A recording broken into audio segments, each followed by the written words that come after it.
Portions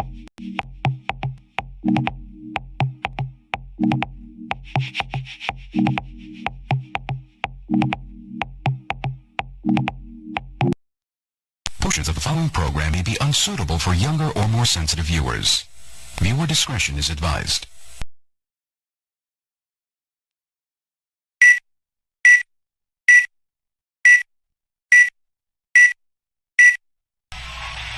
You're a Negro. No. I am your teacher. You are a Negro. No. Suppose I threatened to beat you. What would you say? Aren't you a Negro now? No. What are you? I'm black and beautiful. What is your nationality? My nationality is Afro-American. Suppose I had some money in my pocket. Suppose I gave you $1 to say that you're an American Negro. This is money now. Money talks. Money talks. This dollar. And if you don't say it, you don't get it. You're an American Negro, aren't you? No. You won't have any money. You know you need money, don't you? Yes. You need money to live, don't you? Yes. All right. All you have to say, Leon, is that you're an American Negro.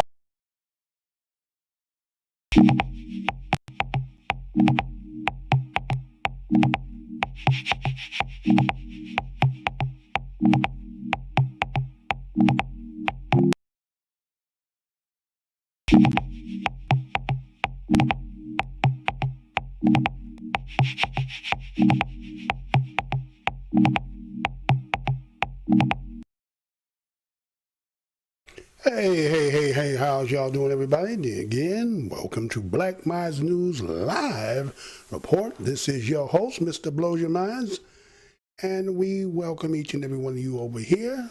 For my subscribers, what's good, fam? Hope y'all doing well. Passerby, you happen to pass by. This is the most hated show in the black corner of YouTube. Go down the aisle. We have been doing some updates. Not as much as we should, but we've been getting in the game slowly but surely. Go down the aisle, having to see some things that make you feel some kind of way. You can always remember that the motto of my show is, the truth don't need no partner, right? Today's date is March 1st, 2020, and I see that my help seems to always be behind, right? Look at the damn screen there, huh? Didn't believe that. It's March 1st. He still got there for February 27th. Well, I tell you, I got a help wanted in the window. But anyway, I'm glad that each and every one you have come over here. Eventually, he will get that correct. So, we do got to go ahead and start getting up into this, how we do this. And we do it the way we do it over here with the news that we bring. So, I'll show that thumbnail for everybody that might have seen the thumbnail that came over here, right? Again, today's date is March 1st, 2021. A mixed hatred. No greater hate. Let me say that again. A mixed hatred. No greater hate, right? Some of y'all might have heard about that. ANDRA Day talked about the director J. Edgar Hoover, and what she said about black people and he being the Hitler for black people and so forth. But the theme today is about a mixed hatred, right? Is there anything worse than somebody who's a mixed hatred? I mean, a little bit of this and a little bit of that makes it a whole, but are there internal wars inside of an individual that may reflect upon those who they have the hatred for? Because again, I think also in the word says that you cannot love two masters, right? You cannot love two masters. Serve one and hate the other, or hate the other and love the other, right? That's the thing we're going on today on this news report live. So, is it possible? Now, mix don't necessarily have to mean that it's about race. You could be confused in your mind, right? Position that you take stance with.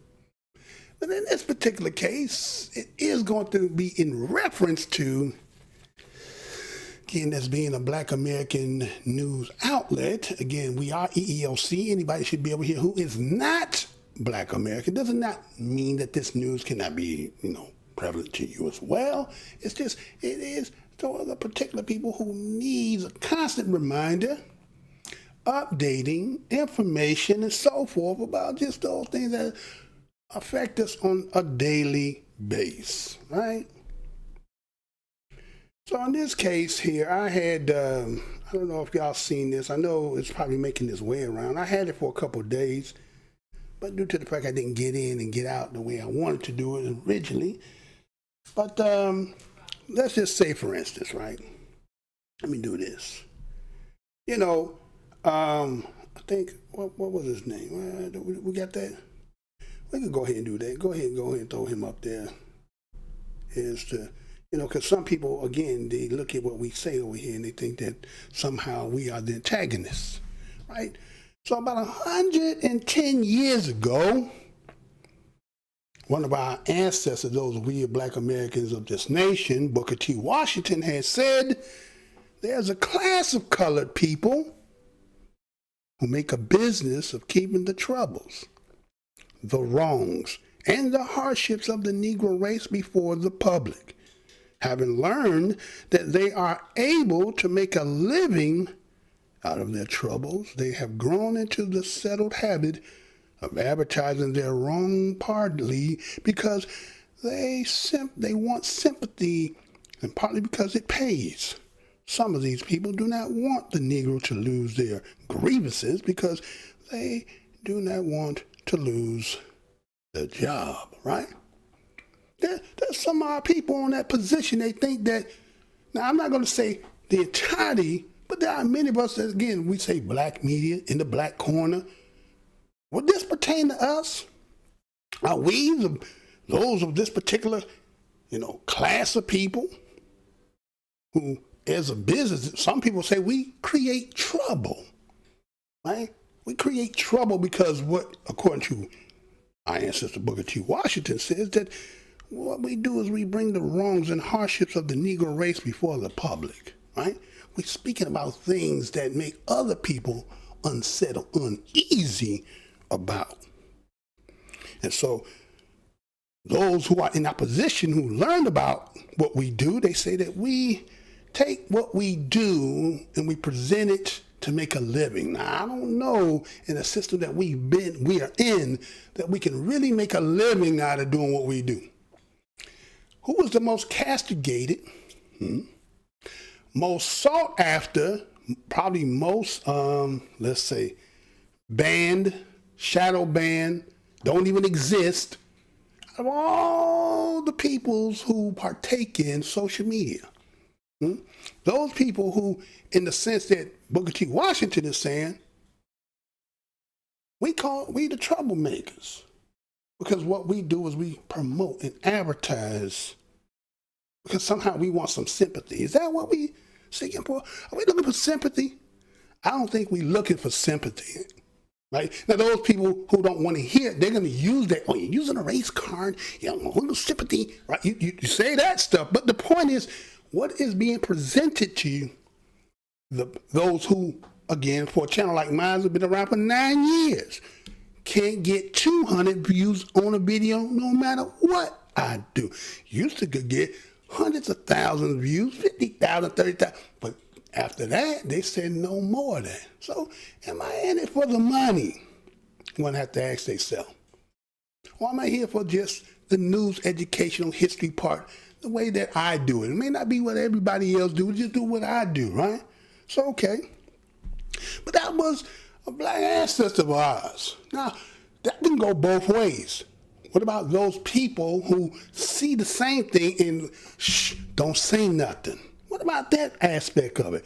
Who also make money to say, don't say nothing, right? So there's two sides on this. So it's kind of a mixed thing here, right? Depending on what side of the coin that one is on.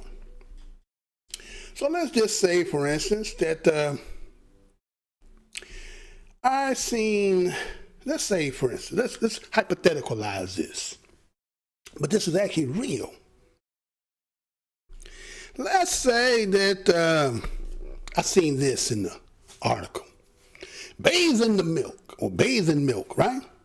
Offer is open to men only, soy, almond, traditional use. My sponge, I will watch you, right? It's a particular individual. The picture don't look too good there, sir. Can you fix that a little bit for me, sir? Boy, your service has not been up to par lately. You has been slacking. So go ahead and make that so they can get the entirety of that, because is it showing that? Yeah, it's doing it, but it ain't doing it, huh? All right, but anyway, you see that there's a bathinmymilk.com. So let's just say somebody decided to put that out there, right? They put that out there, right? Now that seems innocent, right? See, white lady there, got a bathtub, taking a picture of somebody sitting there in their milk, right? And they're promoting that, right? Nothing nefarious about that. Nothing seemed to be like anything calls for, let's say, warning, right? So let's say you don't say anything. That's fine. That's all right. Don't say nothing. Then, all right, that's fine. It's okay if you see it like that. But when you start seeing it like that, get a good clip. He said, okay, this is what you do, right? So you don't see nothing wrong with that. What is that, man? Look like a white lady out there. Got a white man up in the bag. Got some milk in there. The house looks dirty as hell. Right? Oh, shit. But what's going on? I see a rope over there. You know what I'm saying? He looked surprised at that. They came up with a camera, like Candy Camera came out of somewhere. Hello. Right? Right? But then what happens when you see a brother get up in there? What you doing up in there? Oh, you did see the sign, right? The sign said that open to men only, and you could come in there and use my sponge, and I'll watch you. So I said, let me go ahead and go over there, right? Right? And you take yourself and you go up over there, right? You all up in there, everything fine and cool, ain't nothing wrong. Not just you, another brother came in there, big brother came up in there, right? Yeah, right? So it's about, oh damn. What's this all about? I mean, it's trustworthy. Why? Because it's innocent, because you see the individual there. We don't know the outcome of that. I had seen this and I was like, damn, wait a minute. You mean somebody could put an ad out there and mother just come as is? I mean, I see rope. And like I said, it don't look too tidy in there, but you're in there all of a sudden somebody come out taking a picture of you and everything. But maybe if you had the black corner, the media, and we out here again, maybe our ancestors at the time, he didn't see that there would be any wrong. Because we putting our troubles out there when people were hearing what we saying. So, but there's a need for black media. There's a need for our way of seeing things. There is a need for us to articulate from our standpoint and how we internalize and see it from a spiritual spin, right? So some people, you guys, you got to think the way that we want you to think, right? Don't go outside the box. That's not what you're supposed to do. You're supposed to find what we say do, right? Okay? So there is a need for us, right? You could be led in traps. There could be things that your perception has not picked up, your ADT, right? Your defense mechanism. So those, the watchers of the wall, those in the black corner, the ones that you see, the ones that you need to get yourself and go out here and support by liking the video, sharing the video, whether contributed to some monetary gains and all that other stuff. How you choose to do it is your own way. But the point is, 110 years ago, Booker T. Washington felt that's the kind of way. What happens if we just seeing the things that we see and don't say nothing? What happens, right? I guess we fall victims to everything, right? So we have to have watchers on the wall. So I seen this, right? You ready to go do that? So I seen this. Maybe you did. Just in case you didn't, here it is. Check it out. Be right back.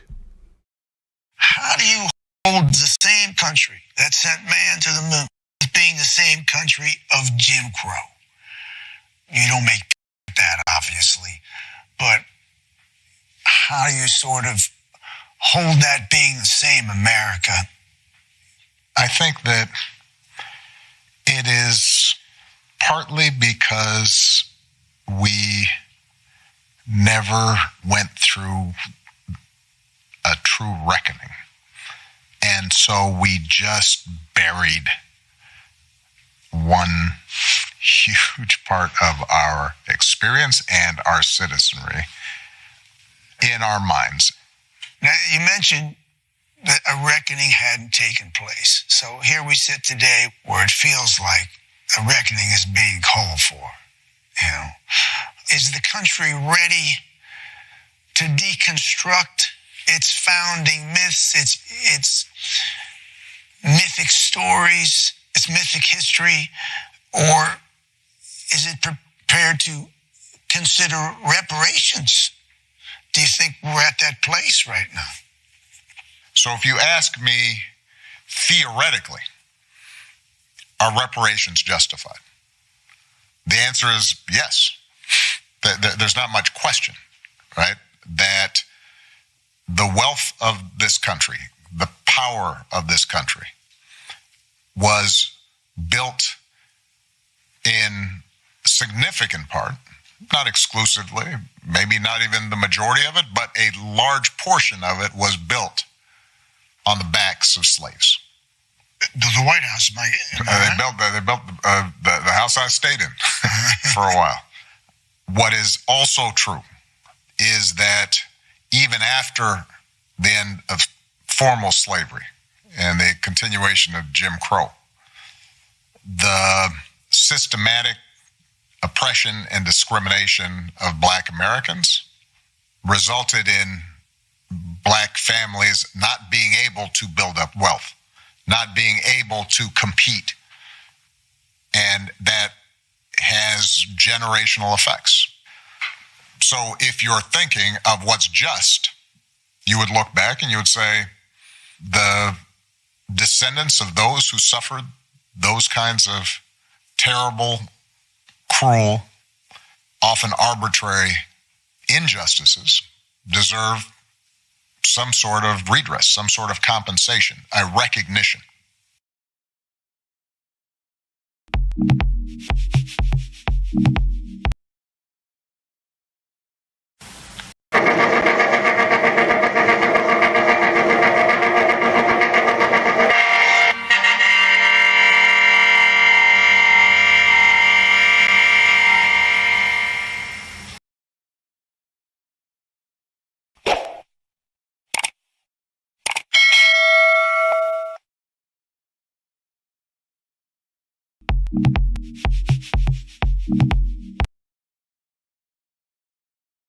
All right, we are back, right? So, that was a conversation between Bruce Springsteen and a former president, Barack Obama, right? Some of y'all might have heard about that, right? Been out for a few days now. What it got on, actually, as you see that the screen saying there, the 27th of February, I was actually going to come on that day. That's why I kind of still got it set. You ain't got there yet, bruh. But anyway, so let's look at this, what Obama has said there, right? Let me go ahead and put that up there, right? So we can put that up there. And let's see. Yeah, that's good. Okay, so go and put that up there, right? So, as you see on your screen there, it says Obama calls for reparations for Black Americans because the wealth of this country was built on the backs of slaves, but says he couldn't get it done as president due to the politics of white resistance.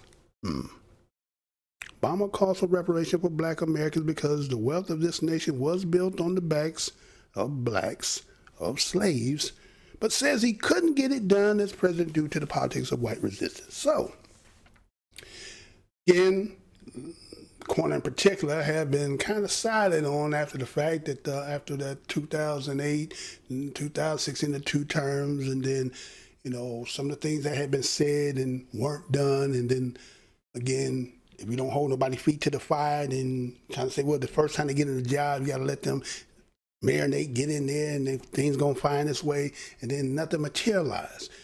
So now that the legacy part is here, and then we still in a worse condition, even though we done had that people were throwing our face. Well, you done had the first black president now, right? You done had the first black president. Ain't you guys now? Some people even state that him being a president is considered reparations. Haven't you heard some people even say things like that? That Barack Obama was reparations. How ridiculous does that even sound? Does that even sound? But that's because you can say anything to us, right? Anyway, so he is having this conversation. I get he got a podcast, right? And him and Bruce Springsteen, who not too long ago, I remember he had it was a story I seen the other day. He had the DUI. Was out there. Fans seen him, got him to go get some drinks. Popo sitting up in there watching him take the shots, get on the motorcycle, ride off. He pulled him over, take him, go to court. Now, many of us, if that was a situation with us, we over the limit, what they would say was this standard by, whatever that legal amount might be, and then you go before a judge, there's going to be a DUI. You're not going to just pay the bill, and that's going to be the end of that, right? Some celebrity status in there, right? Some privilege in there, right? And so that's what it'll have with him, but that's need to be said, right? But we see that they made this an article, talking about how he claimed reparations for blacks are justified, right? Now, wait a minute. It's the same individual who's not too long ago that I will show you that to say that now, is this about trying to repair the legacy? Is that what this is about? It's about repairing your legacy in the way that, moving forward as time go on, and when they look back, and black people in particular, how they really going to say? Now, again, a lot of people say, this is my president. Black man, we don't speak nothing negative. This ain't about negativity. This is about what he now saying. Again, mixed. I ain't said one thing one time, saying something else also, and then the fact that being mixed might have something to do with it, but we're going to get into that, right?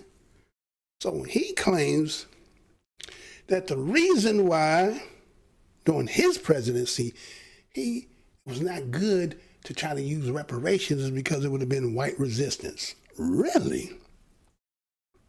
A country that's built on, from the foundation forward, well, we think that white people would not be resistance towards any, let's say, in his say, justified to give claim or recognition for what the wrongs that was done. Do you ever think that white folks, and white folks who might just be having to hear me, do you ever think that you get in your mind to be saying, you know what, we've done black people wrong. Why don't we do right by them? Huh? Now, even some of the good ones will even say, but, I mean, a few dollars here, right? Say, get yourself something, get yourself a sandwich, right? But as to making amends, you know what I'm saying?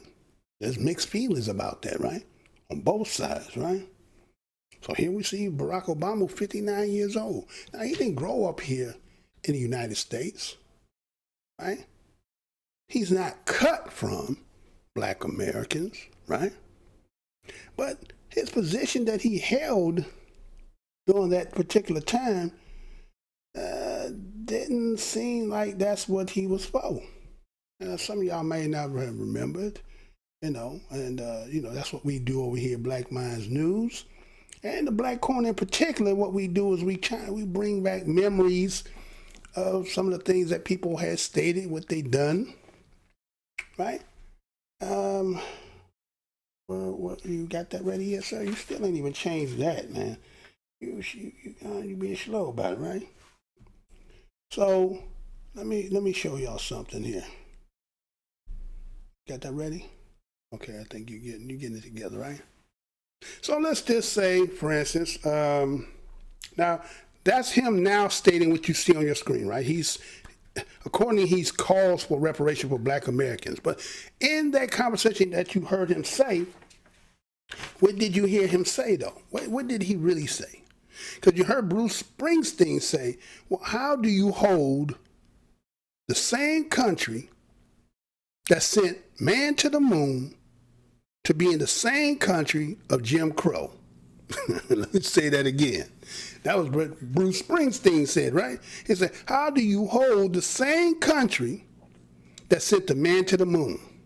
Now, how'd y'all able to have money to even get a space program? How were you able to build all that? Well, what monetary money did y'all get all my money from? So, okay.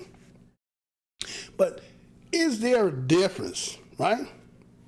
And then he says, you don't make peace with that. Meaning, there's a contradiction here, right? Well, this is a country that supposedly was the first country to send a man to the moon, which is, I guess in the sense what they looking at it is something that was highly obtained, given praiseworthy on the planet. But they're the same people or the same country that wrote laws that stunted the progression of a particular people who are still affected to this day from that atrocity. Now, some people say, well, you ain't going back to slavery. We don't have to go back to slavery. We talking about, we can go after that. And we can go after that too, right? Okay. So by Bruce Springsteen stating that, are there exempts because somebody can do something? Do your goods outweigh your bad?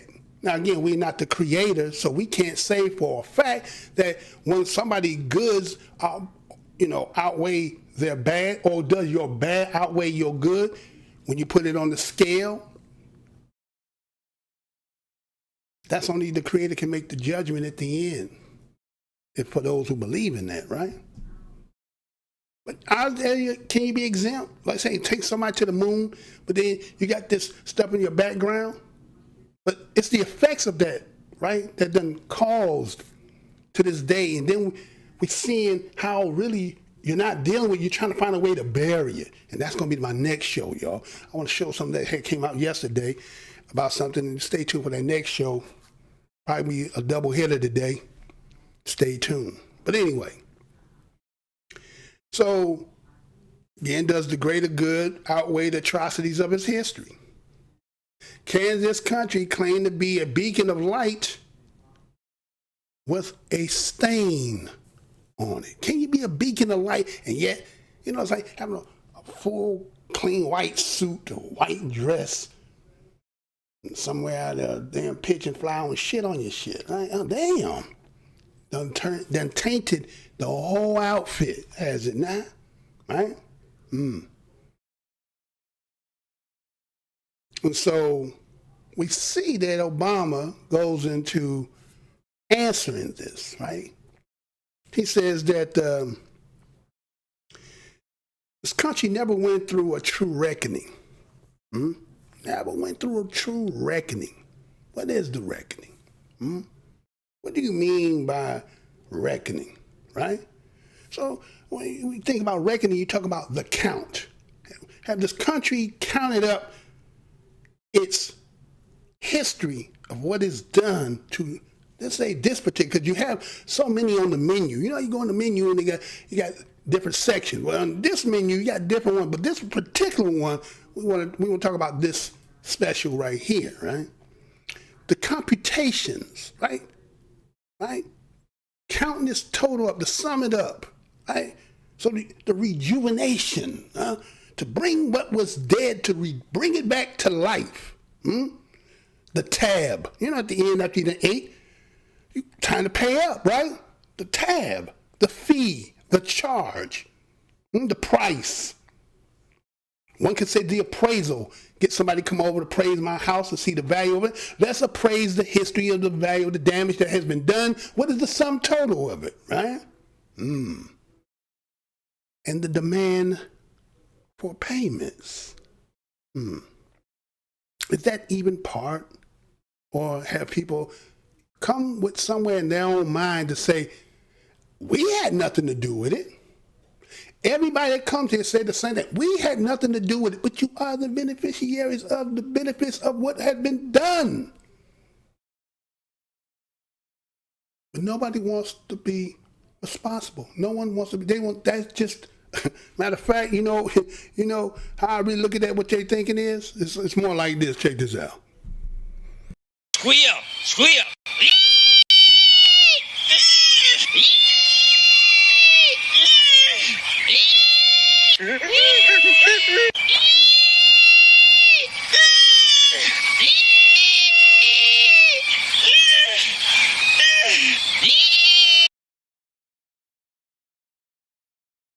Right? That's what they want. That's what they doing. They want us to squeal. Huh? Charge it to the game. Huh? Just forget about it. It's been so long ago. Right? Charge it to the game. So Obama goes on and he says, we just buried our experiences of this atrocity in our minds. Who is we? Who is we to say we buried? Did we bury? We as the descendant, because everybody, another thing everybody like to do is, there's nobody alive today who was of slavery. You know what I'm saying? There's nobody alive today who was in slavery. But I'd be damned if not the damn descendants are still of it. You know what I'm saying? It's funny how people can say, well, what happened to them don't got nothing to do with, your past ain't got nothing to do with your present. A lot of people say that. Your past ain't got nothing to do with it. Let your ass go before a damn judge with a bad past and see if that past doesn't affect your present of how they're going to do what? Charge your ass. Give your ass time, right? Does that count then? Oh, it counts, don't it? Oh, sure it does, right? So, burying the mind, so why? So nobody becomes responsible, right? And who is we? When we start talking this we get French. We. Who is this we? And sometimes a lot of people are so sick, we even say we. You know what Malcolm said? When the house on fire, our house, we's house on fire, boss? We's house. No, your house on fire. It is you who did this. But we become, so that we become loyal, we say we to make you feel comfortable. Yeah? So the question becomes, does we represent all who have benefit? Is we all who benefit? And was, let's say, allowed to create for theirs without any recognition, whether conscious or unconsciously, to the history that Obama speaks of? See, we may be, again, black Americans, right? We the black Americans. We are the descendant of that, of slavery, right? And those who come here, whatever plight or whatever reasons for, you come. Think about, how do you run and go somewhere that exists for you to go, and then to see the history? It's only because we understand the educational system is only going to talk about one particular part of the history, right? It's not going to talk about the entirety. It's not going to talk about the stain. It's not going to talk about the sin. Only the people who are, let's say, can't say that, but let's say the people, we being the beneficiaries of what happened to our ancestors, we're the only ones who can speak on it. So it only becomes on deaf ear because why? The recognition of it becomes what? Make you have to be accountable or responsible in a way that you can take yours and run and benefit, but then those who gave you the life preserver, you ignore them or try to turn a blind eye. And there's so many now here doing this, right? So, we had to say, does the recognition of this have a national guilt underneath? And that's why people bury it in their minds, right? Is there a national guilt? When you start talking about reparations, the wrong that happened to black Americans, and then everybody, what they start doing is they start adding, bridging other people. What about the Native Americans? What about the immigrants? What about the DACA people? What about the black people? What about them? Never is it in the forefront singularly singularly by itself. It can never be by itself. Always have to be supported or has to be in a language that's all inclusive. So you have to ask yourself, conscious or unconsciously, whether that's where you see it or you don't never talk about it, but it's in them being in the depth of what's within you. When you, okay, again, we're not going to say everybody, because we know there's a lot of damn devils and demons and shit that walk around this motherfucker. But just say, if you stood before God, could you sit before God and say, no, I didn't know nothing about it, dear God. I didn't know that the black people were suffering. I didn't know that had nothing to do with it. Could you stand before God and say that? No, because see, the churches are under the same tutelage, so they'll never say nothing like that. So you're never going to be posed with that, right?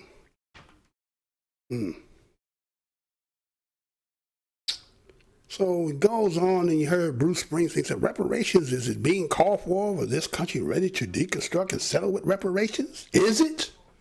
I remember last time they did a damn survey, polled the country. You can't find the video anymore. I used to have it. They won't replay that no more. Because the survey said if it was Family Feud, only black people were the only ones really for it. Everybody else, and it's like, really, do you got to say? If you came from somewhere else, do you really got to say, or do you just get in the game, fit in how you get in? Because otherwise, you could be back where you try to get the hell away from. So whatever it is, you just get your ass and divvy out according to the game. Well, we know that's not everybody, huh? So here is an individual who they will put the label and say he is the first one amongst them, right? Isn't that the title game? He is that. Well, I think Bill Clinton was, but you know that wasn't real. But then here's another one. See, every time, have y'all noticed that we can never get solely, singularly being us? We can't even play the parts that's supposed to be a part of our ancestry, huh? As my last show talked about the burying, right? Burying us. So here's Obama, right? For many of y'all take him in bosom in your heart. You say he's one and so all this, okay. But did you hear the words that he said? Bruce Springsteen asked him a question. Reparations being called for in this country. Is it ready to deconstruct and settle with reparations? Obama said, theoretically, theoretically, yes. What the? He said theoretically. What's that? What you mean theoretically? So even Obama is a first black, I guess African American, right? Because there's a difference between African American and black American, is it or not? Because even you heard him speak and say black Americans. So he knows there's a difference between black Americans and African Americans. But everybody else around here seems to not understand that there's a difference between the two. So when it's beneficial, we just use it so that we can get the benefits. But when it comes to the atrocity, we jump off that, and that's just y'all. So when he said theoretically, unapplied, abstract, impractical, academic, doctrinaire, hypothetical, conjectural, assumed. You know they tell you about assume. Do not assume, or you make an ass out of you and me, right? Right? See? Even him saying what he said, some people would think that what he said was he's for it, but he said theoretically, yes. Right? The wealth, the power was built on, he said significantly, not entirely. Well, really? Not entirely? Was built by slaves. Also true, it was formal slavery. Oh, formal and informal, right? The difference between formal and informal. You know what some people say? Because slavery was legal, There was no crime. It was legally done. That's the problem, right? Isn't that the problem? That if we talk about a rule of law and all, right? So somebody, yay and nay, to say legally what we're going to sanction amongst these people, right? But then when you go back in hindsight and look at it, no one wants to be accountable. It's just an institution of government did it on its own, not the people. But if we took Maury Povich and took a DNA test and said, Maury, who is the father? You know what Maury Povich gonna come back and say? I don't even need to read the results, do I? I don't need to read the results. But everybody gonna act like, no, we just came here recently. That had none of the people back then has nothing to be none of the people today, right? None of you, right? Just ghosts everywhere. So he went on and says, he talked about how systematic slavery, how deprived of the generational wealth, right? And to repair this is to be just. Wait a minute, who we talking about here just?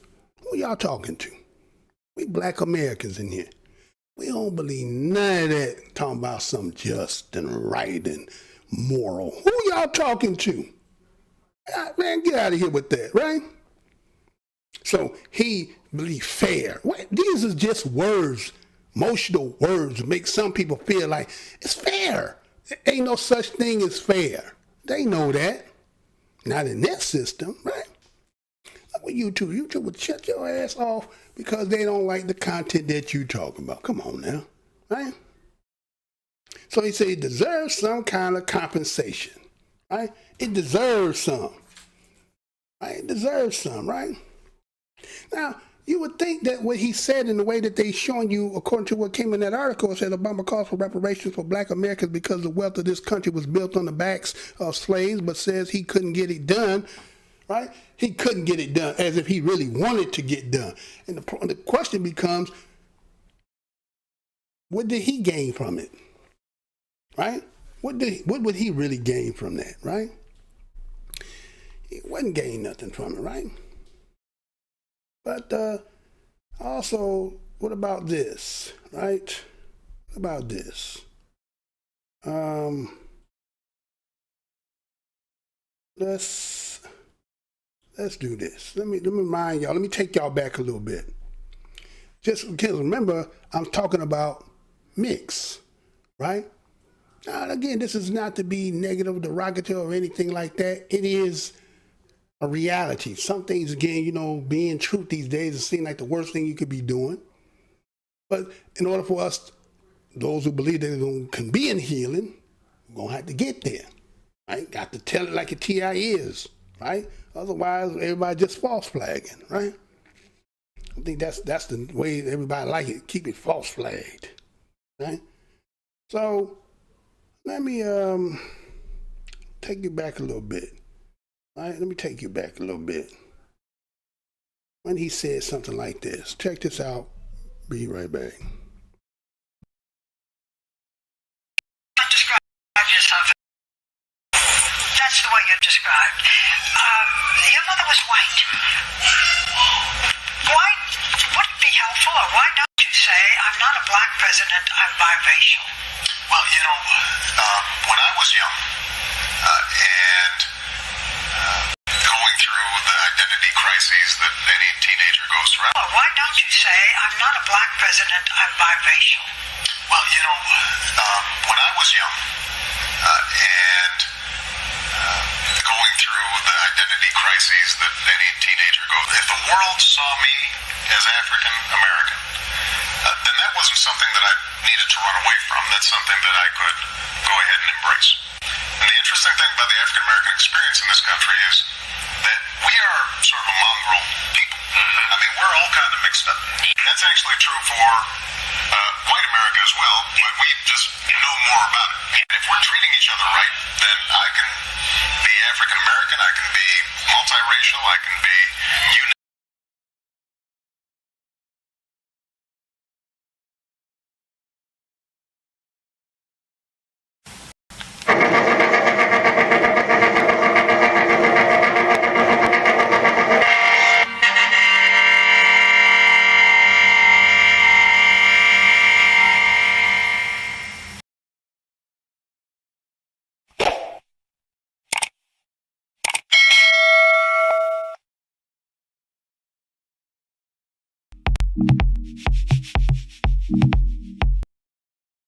remember when he said in that conversation with Bruce Springsteen, he talked about in theory, right?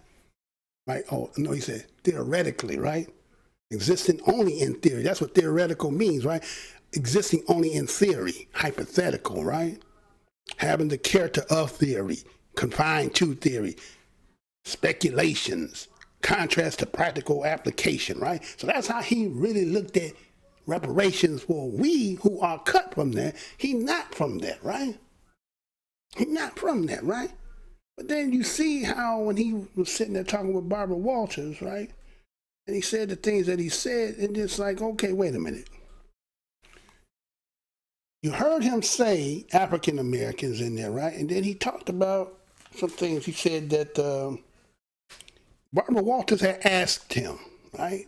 She said, you, meaning Barack Obama, doesn't describe himself as a black person. And he nodded his head, he nodded yes. Again, he doesn't describe himself as a black person, right? And then he tells you when he was young, he had identity crisis, right? Right?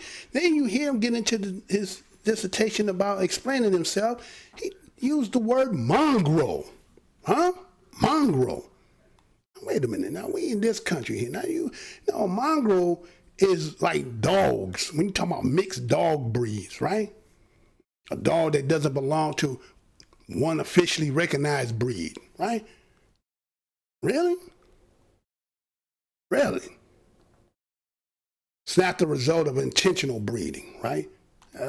Those who've seen the other shows I showed you where Jimmy the Greek had talked about this, how they used to get the big black woman and take him with the other slave, and they would make this breed a slave. So this kind of like breeding like dogs, right? And here's the word he used, mongrel.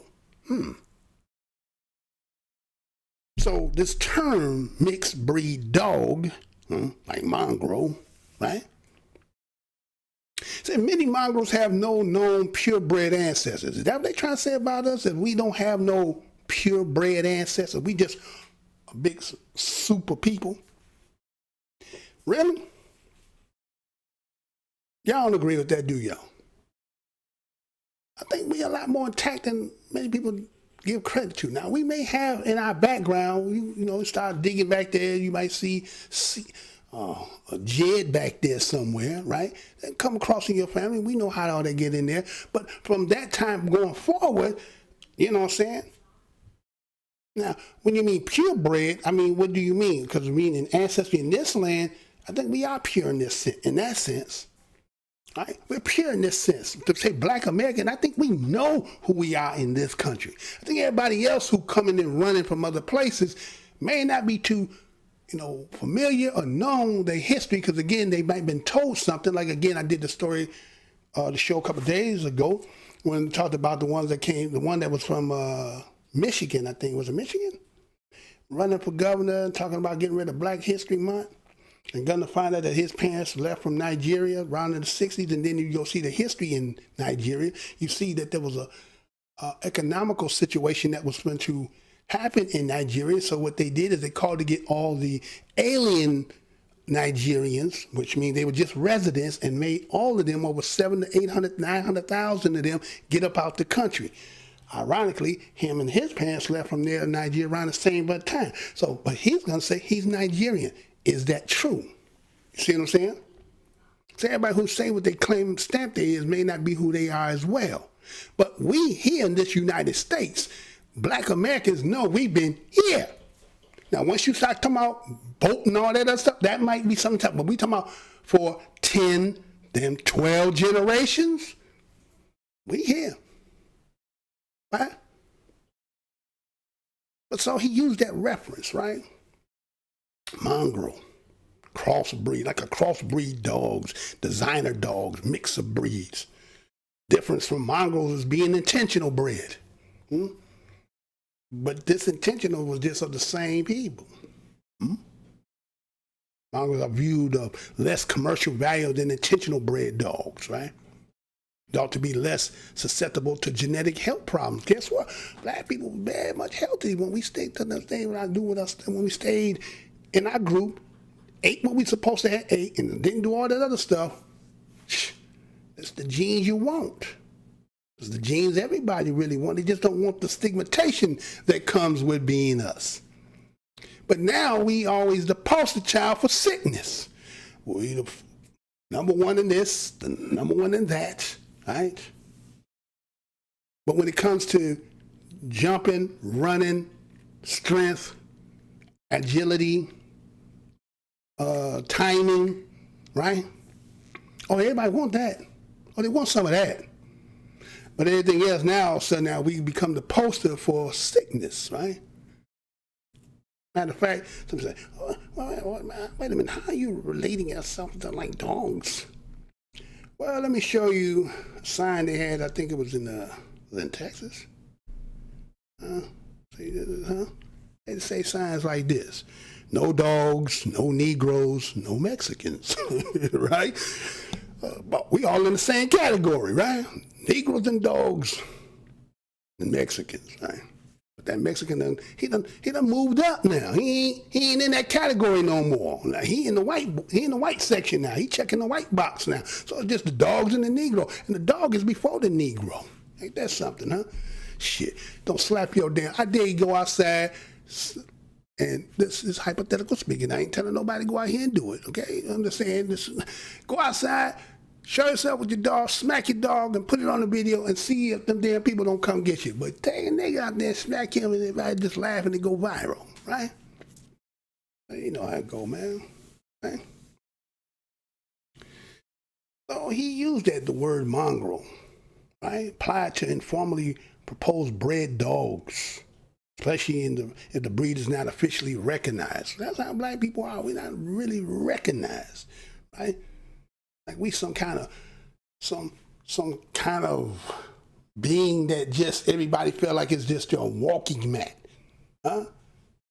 Everybody want to take advantage of. Everybody want to steal from you. Everybody want to consider you to be the worst of the worst. So is that how y'all seeing us? Huh? Right? What's the difference between a crossbreed and a mongrel, right? Now, according to this country, they say the term mixed breed is favored over mongreled. Huh? They use that mongrel. Individuals who wish to avoid negative connotations associated with the latter term, which is mongrel, right? With the implication that such dogs must be a mixed, defined breeds may stem from an inverted understanding of the origins of the dog breed, right? Everybody, we ain't got no origin in this country. And then when we start going back, then everybody will tell them oh no, we all the same. We all came from Africa. We can't even claim here. You come here and people will come here and they will write and take to get benefit off of what you contribute. You have no, you like the story called the Wandering Jew. Train black people in this country, the Wandering Jew. Now you got people sitting there talking about we attacking them. Can you believe that? The people who made you make your money in this country, due to the fact that we can, during these particular times going forward, will now be able to substantiate those type of businesses. So we would patronize your stores. Now we the ones being posterized saying we the ones attacking you. Ain't that a bitch? Right? And y'all act like we don't see none of this. We don't see none of this. All this stuff is just, y'all just keep on kicking the whipping boy. But I keep want to stay to y'all because I know your church ain't going to never say nothing. But if you believe in a creator, can you stand before that creator and say, I didn't really believe that. See? Y'all people getting down, man. It's funny, man. We have to really address this, right? So let me go on with this, right? Because, again, here's a person who had identity crisis growing up. Used the term and said, well, we all mongrels are all mixed up. No, not here. Not here. We kind of know who's who here, and everybody in the system knows who's who here. But why try to dilute us, to make us to be less than? Why nobody don't want us to have our own, to be whole, to be a people? Because in our wholeness, right, then now you can't You can't benefit no more. You can't keep taking no more. You can't keep riding and eating off the back of the elephant no more, right? But I guess we in a time now that everything collapsing, so you have to position yourself, right? But anyway, to make things worse, I had seen, do we got that? Because he never did change that date up there. And that kind of, you know, that kind of bothers me, man. Right, that kind of bothers me a little bit. You didn't even do that yet. But I had seen this too, right? So same thing, just like when he's saying, and they trying to make it seem like he's for it, right? Obama, I seen this, the case against reparations, right? You know who wrote that, right? Larry Elder wrote that, right? Larry Elder, right? Now, you know he had testified before the House Committee at the Judiciary Subcommittee, what they call the Constitution, Civil Rights, and Civil Liberties regarding the H.R. 40 examination, the path to reparative justice in America, right? And so he's quoted in this article talking about reparations is the extraction of money from people who were never slave owners to be given to people who were never slaves. Let me say that again. Reparations is the extraction of money from people who never were slave owners to be given to people who were never slaves. This nigga's black. I said it. They black. But that's what I say. That's what we say everything about skin and our kin. And even though some of them who are cut from us, some of them is kind of like the same thing that Booker T. Washington was talking about in the beginning, as I showed you, right? He believed that we sitting there talking about reparations. Well, none of us were slaves, and the people who you want to pay them were never the slave owners, so why would they pay? Just because those who were slave owners, what did they do with their assets? What did they do with their money? Did that pass to anybody? But we sure know what happened with the ancestors of the slaves, what passed, what they didn't have, still is prevalent and relevant today. Is it not? Interesting, right? And so he goes on, he talks about having this hearing and that, and when racial, he said racism as a barrier to success has never been so insignificant. Racism as a barrier. That somehow we can take and equate that because you can throw some athletes, some singers, there are people who own business and so forth, but then don't they talk about the wealth gap between the two as a nation? Now individually, yes, you may have some people that can compete with other people individually. But on the totality of the thing, right? So they went and got this Harvard sociologist back in 91, Orlando Patterson. They quote something he had said.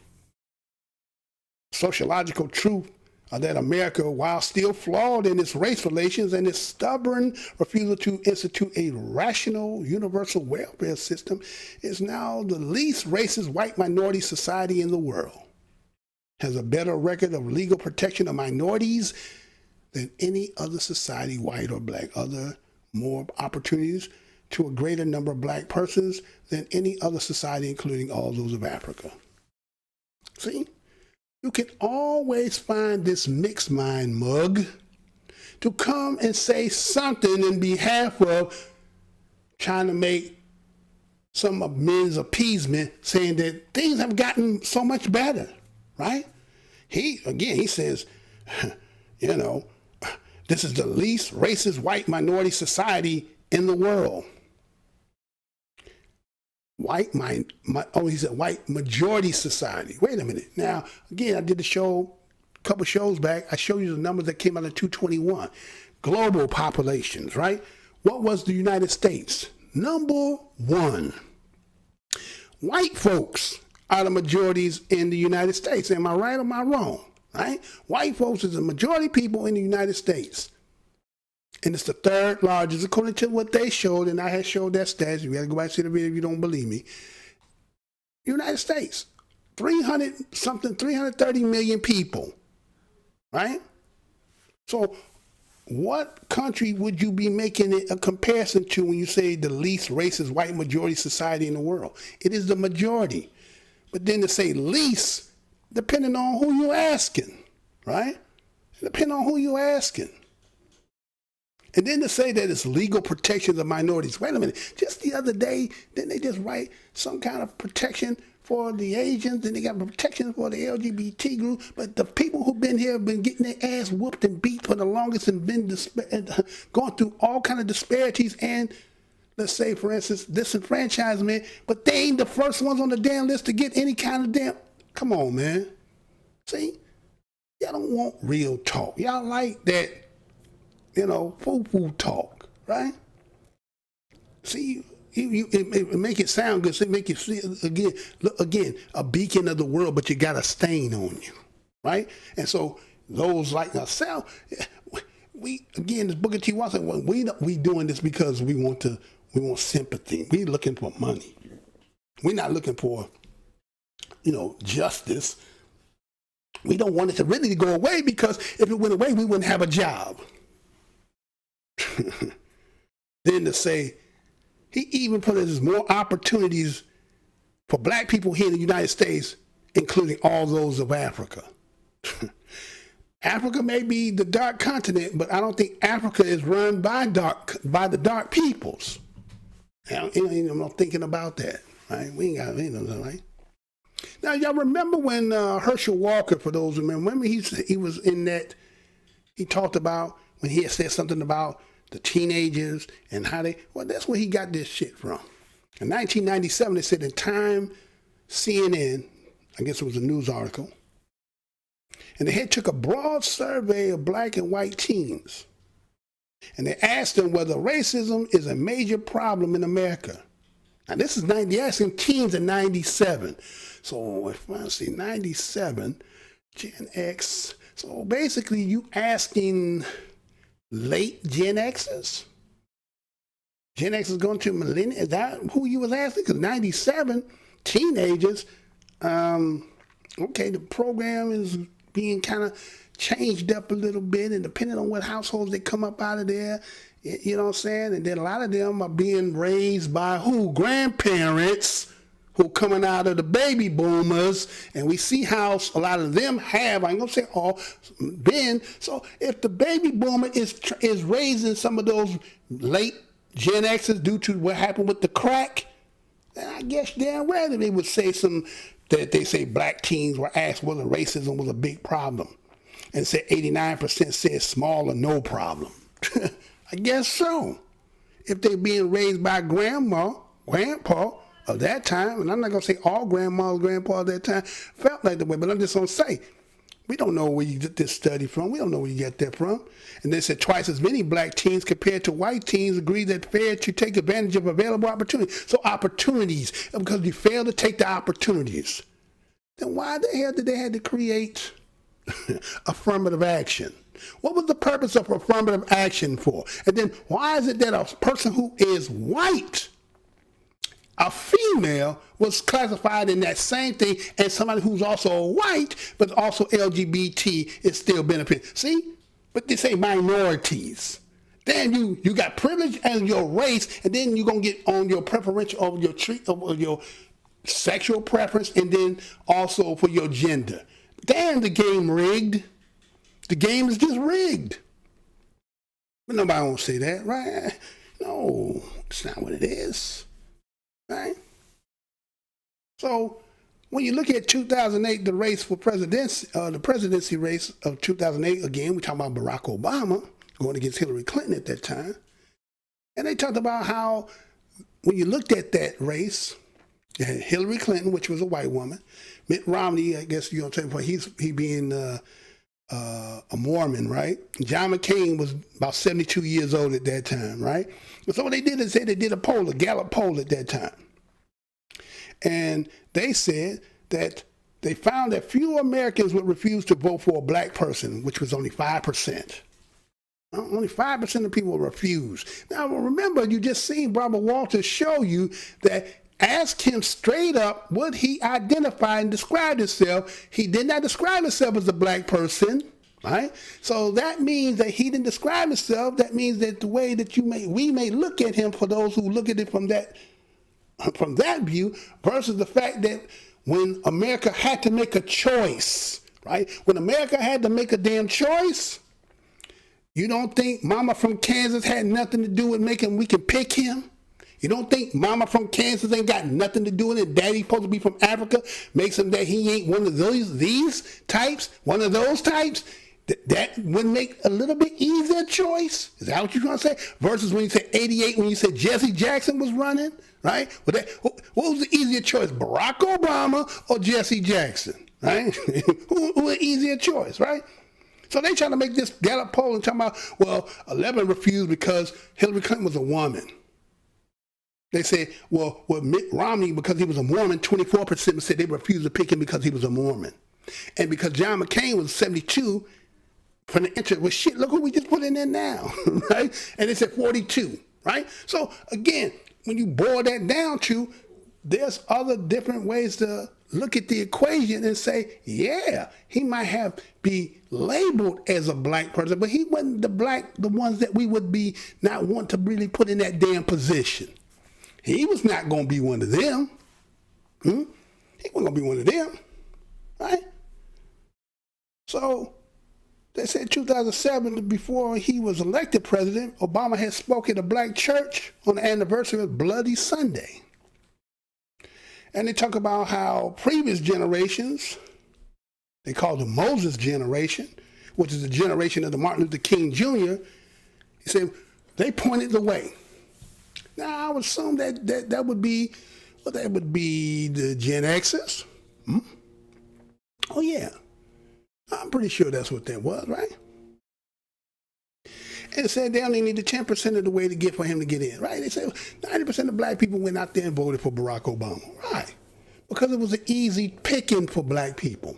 Now, some people say about politics, but black Americans in this country have been in the position they've been in the whole damn time, and then here's an opportunity to pick from somebody you assume, depending on how you do your vetting, how you look at and see the, again, like the dog, the breed, the pedigree. When you see the pedigree of somebody, then you can make a better, pick, because you know who they are, and you know the better chance of them representing and, fighting on behalf because they kind of like you, right? So everybody jumped in that one because that was sold to black people like that, right? But yet, everybody didn't see on the View what he said, right? Now he coming back saying, oh yeah, theoretically they should be getting reparations. But then what's his name? Mitch McConnell had thrown him under the bus and said, just like my grandfather was a slave owner, Obama's was too, and we're not for reparations. He never came out and said, he never said nothing. He didn't say nothing. He didn't say nothing. Not a thing. Right? He didn't say a thing. Matter of fact, let me show y'all something. Let's go and do this right. Let's go and do it right. Right? Huh? What about that? Huh? Remember that? Obama opposes reparation for slavery back in 2008. That came out of the Associated Press, right? Right? Yeah. Somebody, you going, look, man, don't come out here saying things, no damn well they ain't how you really feel. And why you doing it? Because you trying to get black people to be like they down. Quit playing the game. There ain't time for no more games with that, man. Ain't no more time for that. Come on, right? And then in this article, when they talked about Barack Obama opposes offering reparations to the descendants of slaves, he's at odds with some black groups. Now, again, he said that, and then those certain groups of blacks was like, hey, man, what's up with that? I thought you was, right? So he, again, they trying to label him as the nation's first black president. He argues that government should instead combat the legacy of slavery by improving schools, health care, and economy for all. Let me say that again. This is 2008.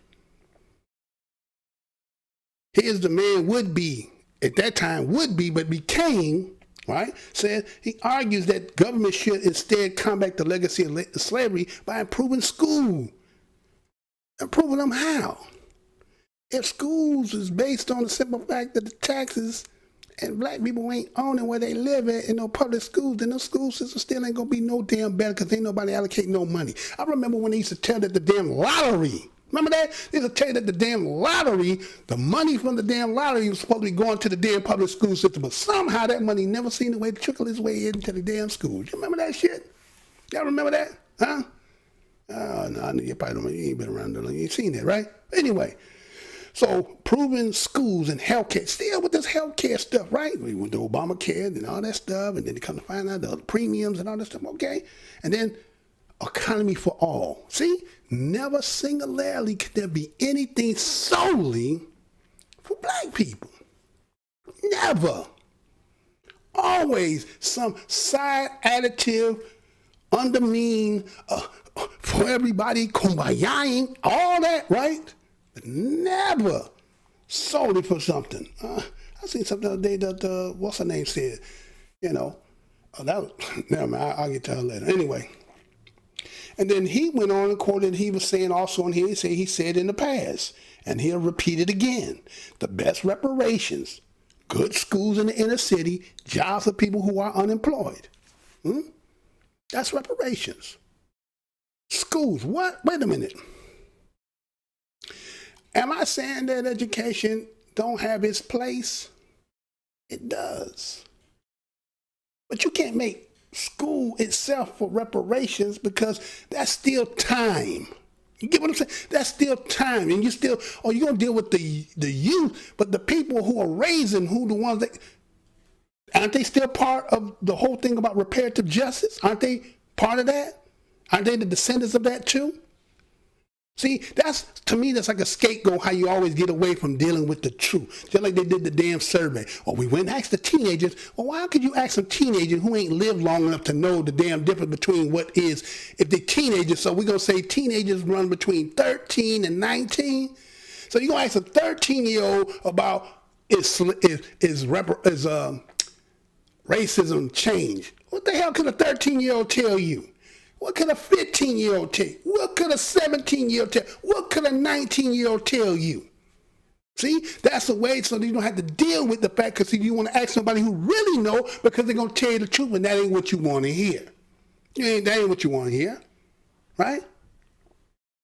So anyway, so he talks about 24 members of Congress at this time in 2008 were co-sponsors of the legislation to create the commission, what we call the HR 40. This is 2008, right? For the payments and programs to make up the damage done by slavery, right? Payments. Nobody want to get no damn money to us. People who broke as hell, and everybody make the damn joke, and I think one person who really needs to apologize to black Americans is Dave Chappelle. Mr. Blow your mind, why would you say Dave Chappelle need to apologize to black folks? Because I don't know whether he came up with the script or the sketch, but when they did that in that reparations and black people got their money and trucks and all that stuff, right, and made this big joke about it, everybody, the first thing everybody wants to say, well, black folks get some money, first thing they're going to do, go buy Jordans, go buy Cadillac, you're going to just do it, get the money right back. Damn, wait a minute, we've been in this country with nothing. Where else the pair of fuckers we gonna buy? Where else? Okay, so we're gonna get all this money and then we're gonna sit here, we gotta buy manufacturing companies and build all this shit and then find we can get some shit to wear. Cause that's what's gonna happen. If we get some damn money, we're gonna have to spend it some damn where. So, you know how y'all talking about some, if we give something to black people, then everybody will benefit. But that's what's gonna happen. You give the money and you're not gonna get all of it. Because some of us know what the hell to do with some of the money. A lot of it is going to go back into the economy. Going to boost the economy up. Everybody going to get some. And everybody can be a little bit happy. Right? Right? That was it could do, right? But anyway. But like I said, he needed to apologize for that. A lot of people ran with that. And I think he did it. And I don't think, looking in hindsight, maybe it was funny. But then look at the damage. Because again, when anybody would use that to say the reason why they don't want to give us nothing. Right? Always, sometimes we do things that they be looking for something to use so they can see, Herschel Walker said you don't supposed to get no reparations. Right? So we see the end NAACP, National Advancement of Colored People, they was support of the legislation too, right? Right? They was support of HR 40, right? The school, the Chicago school, again, he was claiming he's hometown of Chicago and put it endorsed by them, and they was for HR 40 and all that, right? So he was back in 2008. Now here he's saying in 2021. Now this is what he's saying about what he said.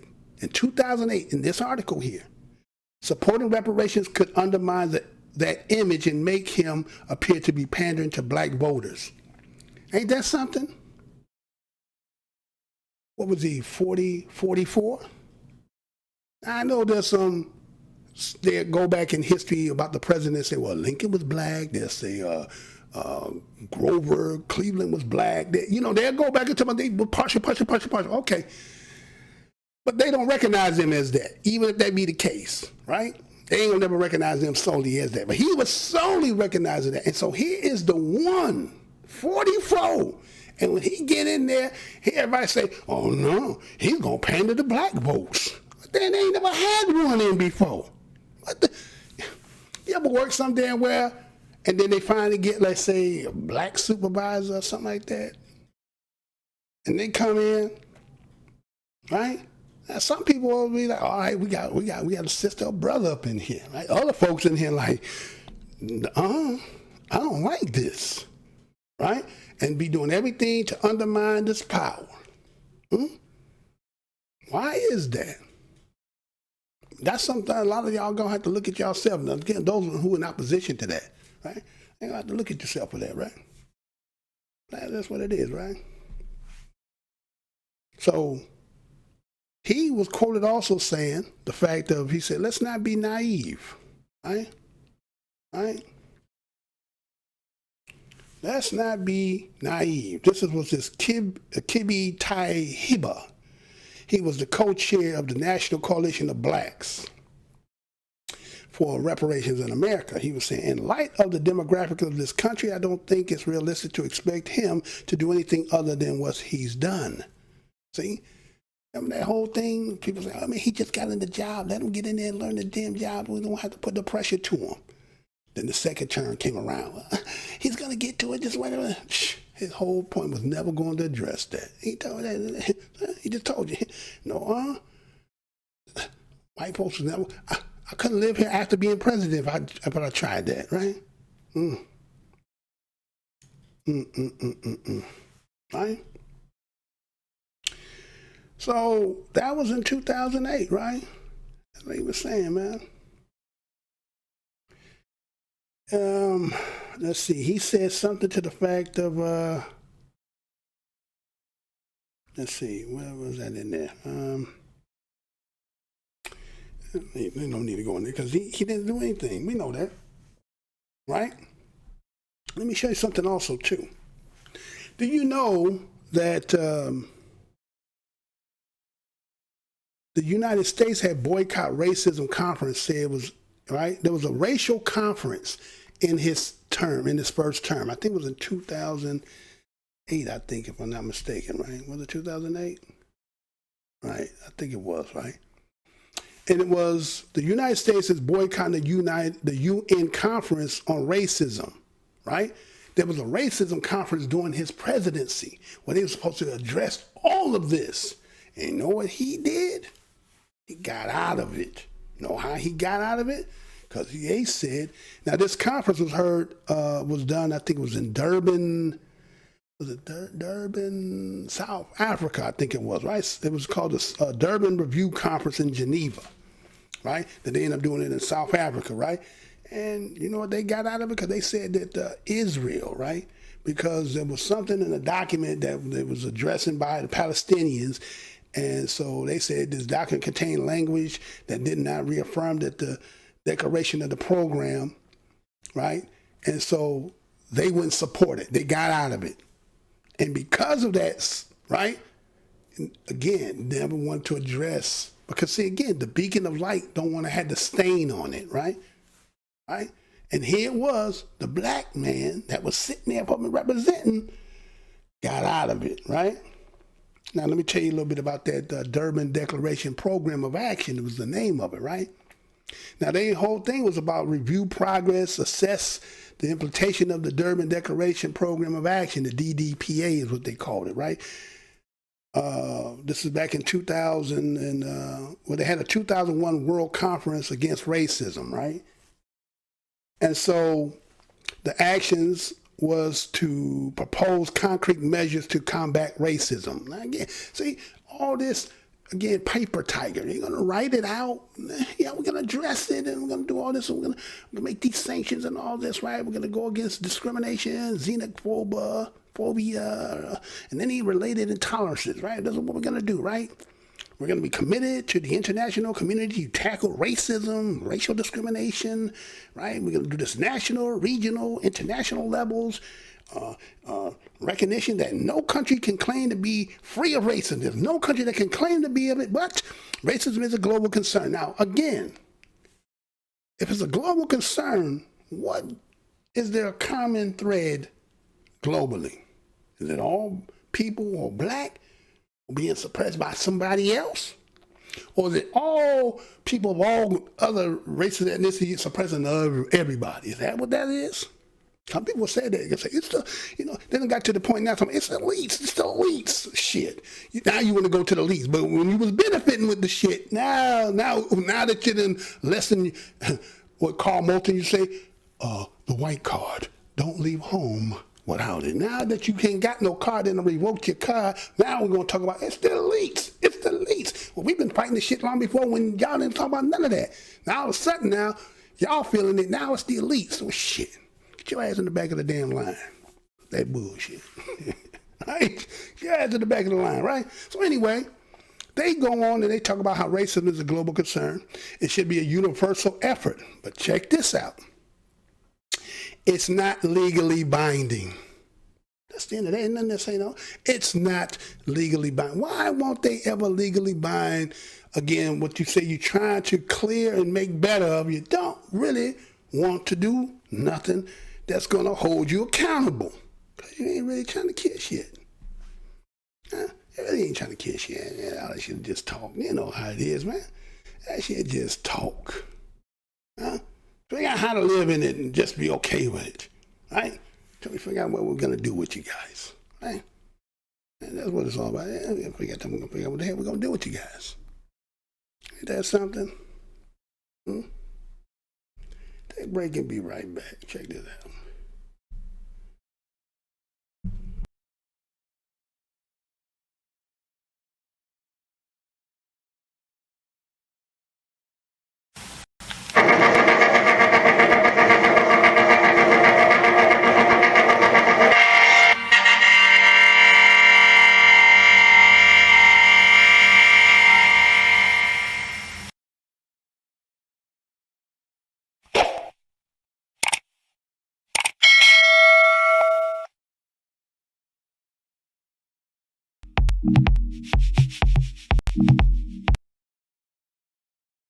Build America, black people built America. Chinese ain't build America, black people built America. Jews ain't build America, black people built America. Mexicans ain't build America, black people built America.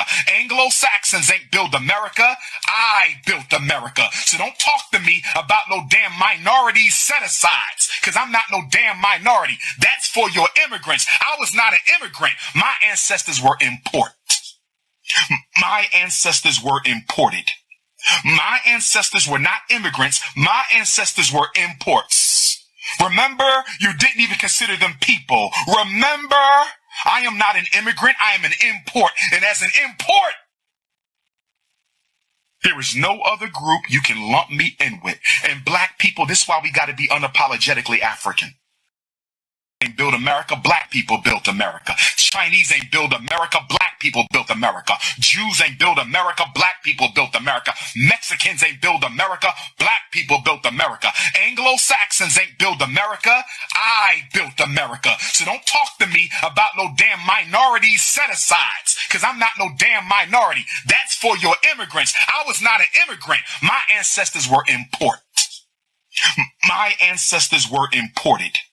My ancestors were not immigrants. My ancestors were imports. Remember, you didn't even consider them people. Remember, I am not an immigrant. I am an import. And as an import, there is no other group you can lump me in with. And black people, this is why we got to be unapologetic.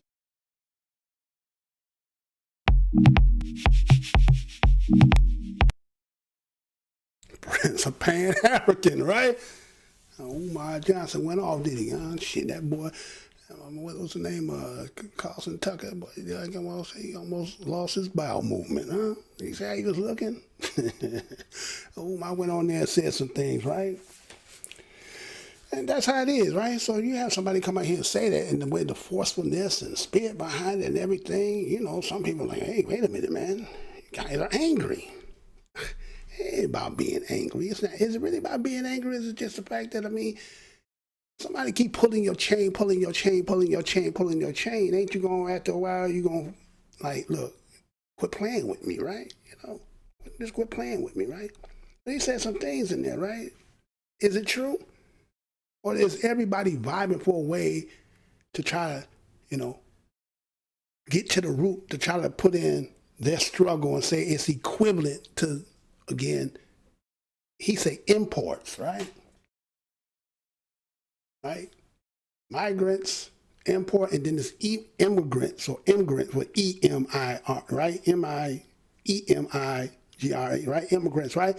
Which is, we did that too. We also did that. A migrant from the South and came into all some of the industrial, right? So we did that too, right? So, person like that, speaking like that, and then, you know, people gonna feel unease about that, right? Hey, wait a minute, you know, it's too much. So I seen this article too, right? Let me see. You still ain't changed that yet, dude. All right, go ahead anyway. Let's go there. All right, did y'all see this article that had came out with ANDRA Day? Calls out former FBI Director J. Edgar Hoover. He is the Hitler for black people. The man was a demon, right? Say that again. ANDRA Day calls out former FBI Director J. Edgar Hoover. He is the Hitler for black people. The man was a demon. I think, didn't they just give her an award the other night? Yeah, after she had said that, right? Well, I think still gave her the award. Ain't that something, huh? You know, I'm not sure exactly. I kind of look for her. Like, I'm not quite sure what that is either, but, you know, she got the award. But she did say this, right? So there's a reason why I want to touch this as well, right? Is because, as we said, the mix, right? The mix mug, right? And how this mix mug can be, you know, catastrophic.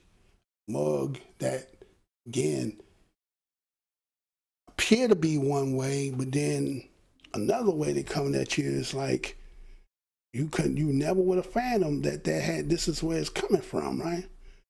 So he's like, well, what you talking about, Miss? Well, let's look at this article, what she said first, right? She said she was talking about how, I think it was based on a conversation that they was dissecting the importance of Judas and the Black Messiah. And they were talking, I guess the two hosts of the show were talking about them and their own parents. And I think it was Van and Rachel. And they were talking about their humble beginnings, right? And this songstress right here, the one who ended up, we know, I think she got the award for Billie Holiday, right? And this was ANDRA Day. She had supposedly stopped by to discuss about her role in this. And the individual name was Van, and he had pointed to the former FBI Director J. Edgar Hoover and come out how the reoccurring theme in the how for decades and how this affected the plight of our people, and our people meaning black Americans. He said there was a through line between all these stories of destabilization of movements. The through line is J. Edgar Hoover. It says, whether or not we're talking about Judas and the Black Messiah, the United States versus Billie Holiday, Dr. Martin Luther King Jr., you know, he was associated with all of this, right? He believed that, matter of fact, he said part of cultural war criminal, right? And so you see that ANDRA got involved in it. She's saying how diabolical genius it was and being so subtle and dismantling our community, even everything he hated, right?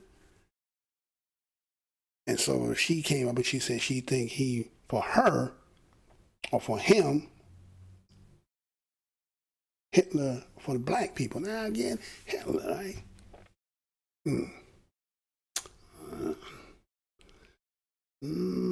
I don't know about that one yet, right? So again, talking about how the marginalized in our communities in America, responsible for so many deaths. And then to have them always portraying him as successfully cementing him as a nation's hero, right? A pillar of righteousness, civic duty. They said, no, this man was nothing but a demon, right? Terrorize black folks for just living, right? But there's something to this that some people may have not known. Again, in earlier shows, I have touched on this before. And one, I want to show this. We should be right back. So it's 5:16 now on this 18th day of January. Time for what's trending this morning in the Baltimore Buzz. As we celebrate the legacy of Martin Luther King Jr. today, a new documentary examines the FBI's intense investigation of him. MLK FBI exposes late FBI directors J. Edgar Hoover's obsession with the civil rights leader and details the agency's surveillance of him. It is playing in select theaters and also available on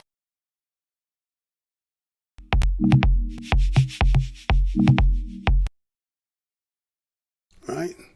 We've heard the stories about the obsession with Martin Luther King and to take down the civil rights movement and the things that went on besides, you know, again, in hindsight, we get all the information after now they've all been gone.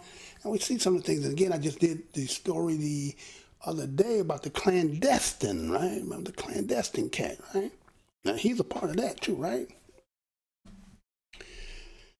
So what about, I tell you that, again, as we say, the mix, right? A mixed hatred, right?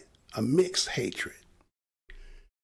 Now, let's see. Go ahead and get it. Let's go ahead and get it so we can get into this.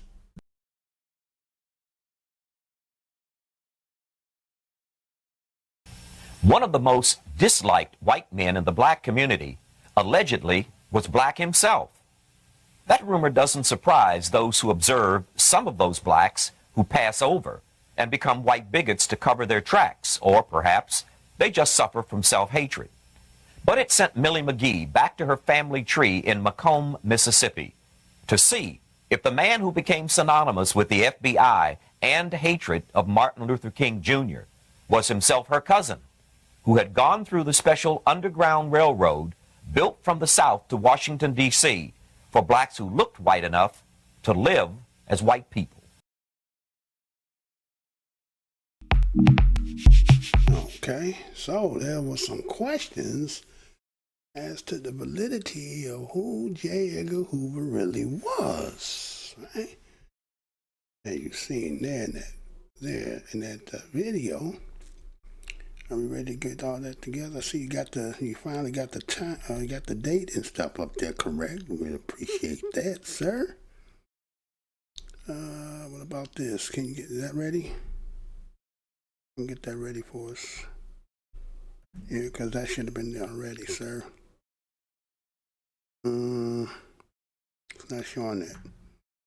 Go back and show that. Okay, so as you heard, you know, in that little segment there had been some family that I'm going to show you, they kind of question. So maybe some of this makes sense, right? No one can hate worse than somebody who is part of you but don't like you, right? Kind of going back with, I'm not saying that Booker T. Washington hated, but what he said is kind of like, to say that black people who portray or talk about the events and the atrocities that happen, that somehow we're troublemakers and that we try to make a living based on that as if there's no truth to it. It would be one thing to be saying things that don't have any truth or no validity to it, but they are valid, and because another person don't want to hear, why does that have to be negative and bad? And what about the ones who on the other side who know that but will say hush and say nothing so that they can keep doing what they're doing? So it kind of goes on both sides, don't it not? It do, right? So did you get that together there, sir?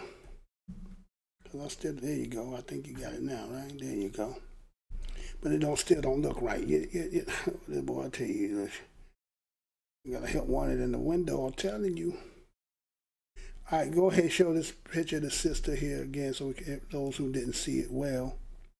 Let's see if it come out. Maybe it didn't come out so well. But anyway, but you see that sister right there, right?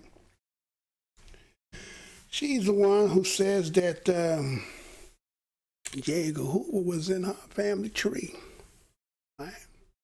What she was saying, right? They showed, documents. They would show birth certificates and things like that. They were showing death certificates of people in her family that was related to them and all that other good stuff, right? Right? They were showing, right? Kind of funny, right? You think somebody who got that kind of hatred told you had to say, well, damn. We understand when we talk about those who are in opposition, right? They're natural because you're in opposition, but we're talking about somebody who got a disdain because, again, they may be of you, right? They mixed. And can that mix be the greatest hate? When somebody mixed and cloaking, you don't discern it or detect it, right? And they showed this individual here, he was a relative, of Ivy Hoover, which was a great-grandson, right? They were talking about some of that stuff in there. They were showing pictures and things like that in there, right? So they were, they were showing things up in there. And I was like, oh, okay. And then stuff a little bit real, huh? It's not something made up or fake, okay? Then there was, remember I seen an article. An article had talked about it too, right? It said, is it true Hoover passed for white? Is it true? Did he pass for being white? There was passing was going on a lot, right? But sometimes, some people, you and they hadn't even discerned that they were. Now, again, I did a show, maybe 2-3 shows back. Talked about the Louisiana woman. I think her name was Susie Guillory, I think it was, right? And how she went through the courts because of how in Louisiana and talking about the birth certificate and so forth. But did the same thing happen here with J. Edgar Hoover? I remember he was working for the government, so maybe some people wouldn't have known what he was doing in the backgrounds to get things, getting rid of stuff, right? Now, again, the sister name that you saw, the sister in that little Tony Brown insert, her name is Millie McGee. She's an African-American teacher. She has said that her late grandfather had told her that Hoover was his second cousin. Now, that was 40 years ago. So what she did is she ended up writing a self-published book called The Secret Uncovered, J. Edgar Hoover Passing for White, right? I think they said it's available on Amazon. You can then get everything on Amazon, right? And so there was a former CBS anchorman named Larry Carroll. He thinks, too, that he also was passing. And he was an NBC network news correspondent who produced a documentary on Hoover's Black connection. And then he said that the evidence is compelling. Now, what they did is they went and got the evidence and got it assembled by a man named George Ott. He was from Salt Lake City, Utah. He was a genealogist, right? And he had traced various Hoover family birth and death records to confirm at least part of McGee's familial oral history. You know how they would say sometimes we don't have the documentation, but we have the stories in our family, right? So the verbal, right? You know how this system says a verbal agreement is good as the paper is written on, meaning it ain't written on nothing, so anybody can say whatever they want to say. Now that's when you're always dealing with a liar. See, a liar has to always have to be tangible. You got to prove it to them. Remember they say, the Indians say, don't touch some white man, he speak up with a forked tongue, right? See, when you were dealing with square people and their word meant something, and the handshake and so forth, that was sufficient. But, you know, when you get liars, connivers, thieves, and, you know, and all that other good stuff, you're going to have to show that somebody, you know, signature or agreements and all that other stuff. So what they want to say, okay, fine, we hear what your family is saying. And so we got this genealogist, he's going to go through this, right? And so they had another journalist come, and he believed that Hoover, who died in 1972, he believed he had something to hide. He had something to hide. And they said it may explain the former director's persecution of black Americans during the 1950s and 60s. Right? Think about it. Nobody hurts worse more than family, right? I know we don't never want to think about that. But again, we're just going to say that based on what this Miss Millie McGee has said, you know, and then we got to look at this thing about being mixed. People being mixed. So now we're going to just have to vet people.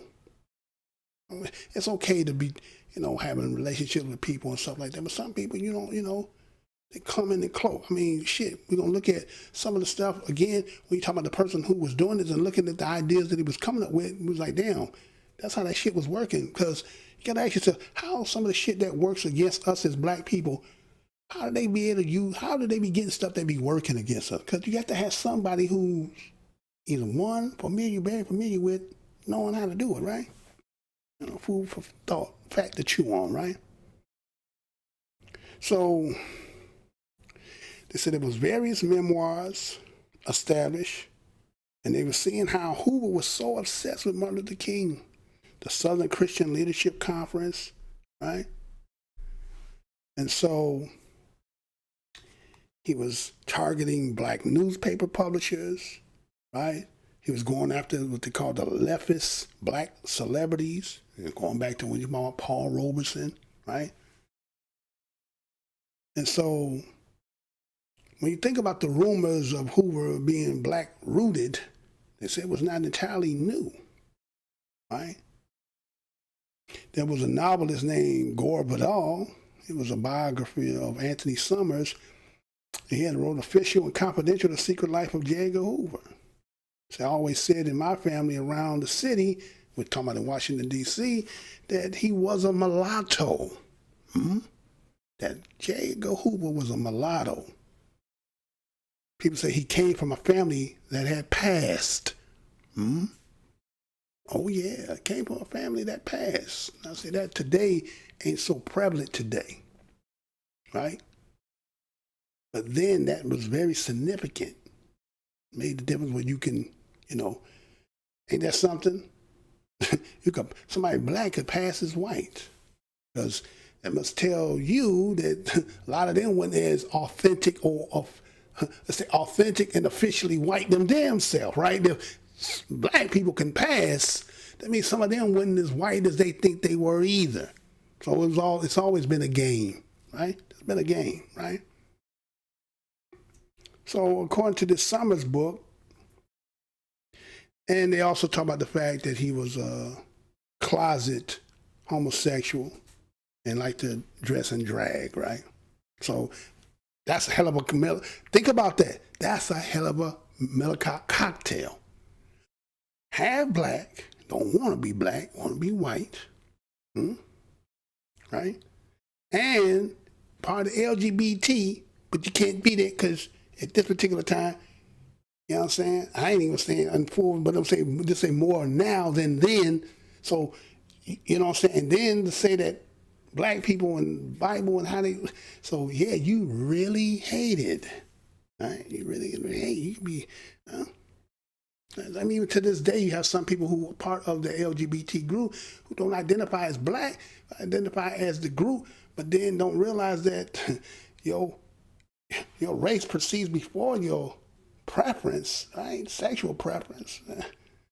Or in this case, that almost made it like those who are Jewish who make that as a race. That's what LGBT comes, almost like a race now. Right? Anyway.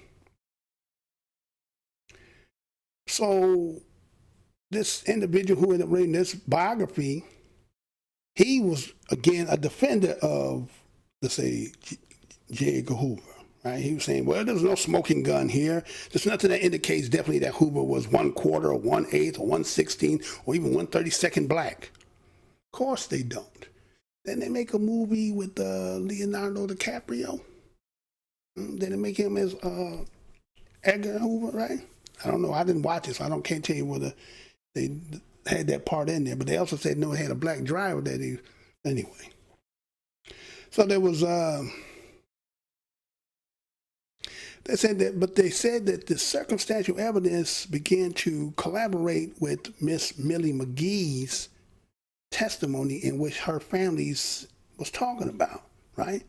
And she gives a background, talking about how she was raised on a former slave plantation owned by the Hoover family in Pike County, Mississippi.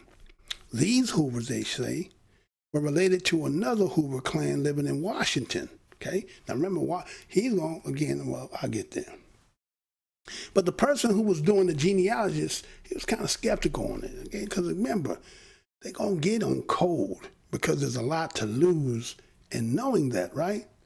Because once we bring it out, we say, like, God damn, no wonder this mother was doing the shit he was doing. He hating on us with such vitriol. So I said in 1960, how this whole thing came about is because one day she was in class in history, and the J. Edgar Hoover had came up, and her being a Hoover, she went back home and talked to her, she said her big daddy, which is a grandfather, right? And the grandfather had said that Hoover was his second cousin. And that's what the grandfather had told, right? But she was told as a little girl never to tell anyone, because if this family secret ever got out, this man would have so much power that he would burn us up. Which basically just saying we're going to kill him. And so they said he had already destroyed evidence of his birth. Let me say that again. He had already destroyed the evidence of his birth. Okay? Now, according to the extended family history, they said that the McGees descended from a union of a black slave woman and her white slave master. In 1814, that relationship yielded, they say, one was Elizabeth Allen, who went to Maryland with a William Hoover. Now, I said in those days, it wasn't uncommon for a white plantation owner to take a black woman as his bed warmer. You know, we say bed wench, but bed warmer. They said bed warmer, right? Now, the McGee tales say that this Elizabeth had 7 children by William Hoover, one light-skinned daughter named Emily Allen. Allegedly, this Emily Allen was taken from Mississippi and became a mistress to yet another William Hoover. And then he had an older child, which name was John T. Hoover. And this John T. Hoover had a son of his own named Dickerson N. Hoover. Let me show you what he looked like. Can you make that a little bit bigger there for me, so they can see that? Right? So, you know, can you see if there's some, can you see, put that up there so they can see this. Let's see if they can see this. This could be somebody passing. You got that fixed yet? Not yet.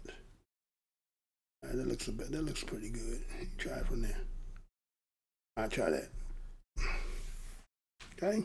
That's his father there, right? That's Hoover's daddy, right? like a black man anyway? Can y'all see that in him? I don't know. Right? You know, going back earlier when they were first doing it, you know how people probably was looking.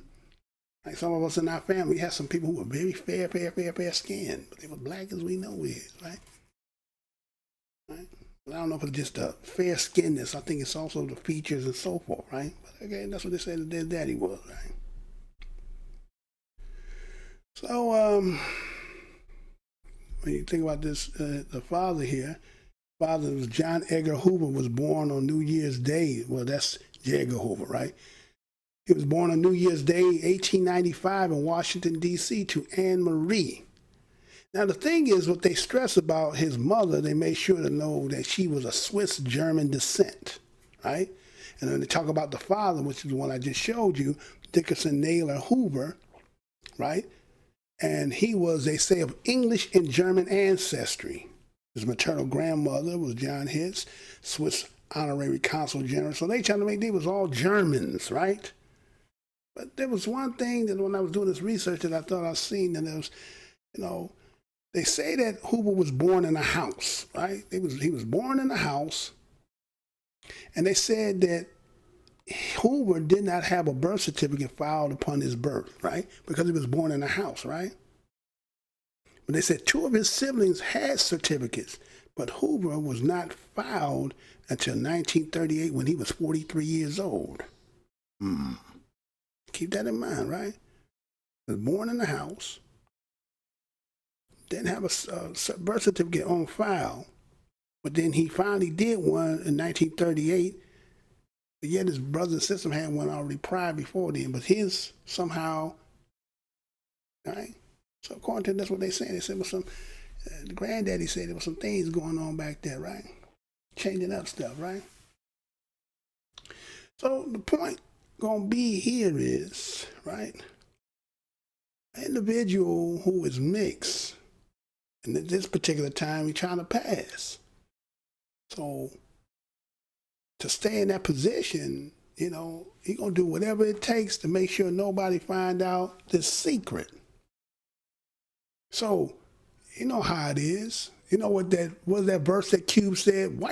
He said, black police showing out for the white cop. What does that mean? Black police showing out for the white cop, right?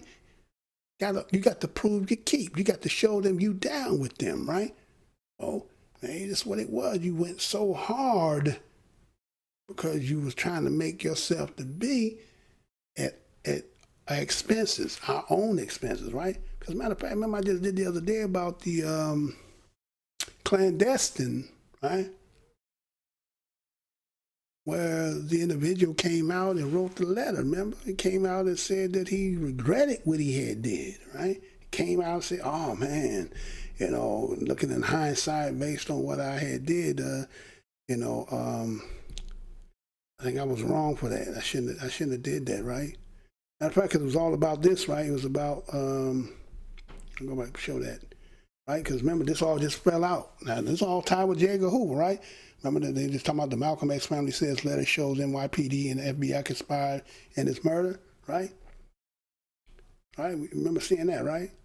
And I did the show on that, right? And then it was about this letter, right? Remember what he said in there, right? But this was at the same time when this individual here was the one who was orchestrating and running all this, right? Remember, he had got black people who could, basically they passed it amongst us to say that they in these organizations, and then to have them go out here and doing these things so that he could get them apprehended. Now, could white people have thought about doing that? No, I think somebody who like you could only think of something like that, right? Right? Because they originally tried to use white, but it was obvious to see a white person in the black neighborhood. Ah, man, the popo right there. I don't see that shit, right? So, you know,